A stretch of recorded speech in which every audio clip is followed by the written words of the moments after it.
రాధ అయితే ఇంట్లో దీపం పెట్టి వాళ్ళ అత్తయ్య వాళ్ళకి హారతి ఇస్తుంది. వాళ్ళ అత్తయ్య వాళ్ళైతే హారతి తీసుకుంటారు. ఇక హారతి తీసుకున్నాక రాధ అయితే అక్కడి నుండి హారతిని తీసుకొని వెళ్ళిపోతుంది. ఇంతలో శ్యామ్ వస్తాడు. అయినా సరే శ్యామ్కి ఇవ్వకుండా అక్కడి నుండి రాధ అయితే వెళ్ళిపోతుంది. అది చూసి మధుర అయితే, అమ్మ రాధ అలా వెళ్ళిపోతున్నావేంటమ్మా, శ్యామ్కి ఇవ్వమ్మా అని చెప్పి అంటుంది.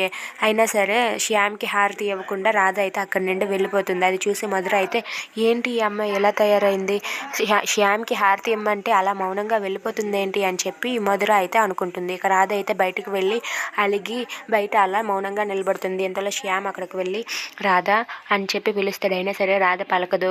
ఇక రాధ పలకపోయేసరికి రాధ చేయి పట్టుకొని, రాధ ఏం జరిగింది రాధ అని చెప్పి అడుగుతాడు. ఇక ఆ చేయి పట్టుకోవడం చూసి రాధ అయితే, ఏంటి చేయి వదలండి, చేయి పట్టుకోకుండా మాట్లాడలేరా ఏంటి చెప్పండి అని చెప్పి సీరియస్గా అంటుంది. ఇక శ్యామ్ అయితే ఆ చెయ్యిని వదిలేసి, రాధా నేను నీకు విషయం చెప్పాలి అని చెప్పి అంటాడు. ఏంటో చెప్పండి అని చెప్పి సీరియస్గా అంటుంది. ఇక్కడ కాదు నీకు ఆఫీస్లో చూపిస్తాను రా అని చెప్పి ఆఫీస్కి తీసుకువెళ్ళి రుక్మిణి గురించి మొత్తం చెప్పాలని శ్యామ్ అనుకుంటాడు. లేదు నేను రాను, ఇక్కడే చెప్పండి అంటే, లేదు నీకు తీసుకువెళ్ళి చూపించాలి పద అంటూ రాధ చేయి పట్టుకొని లాక్కొని వెళ్తూ ఉంటాడు. ఇక శ్యామ్ వెనక రాధ కూడా వెళ్తూ ఉంటుంది.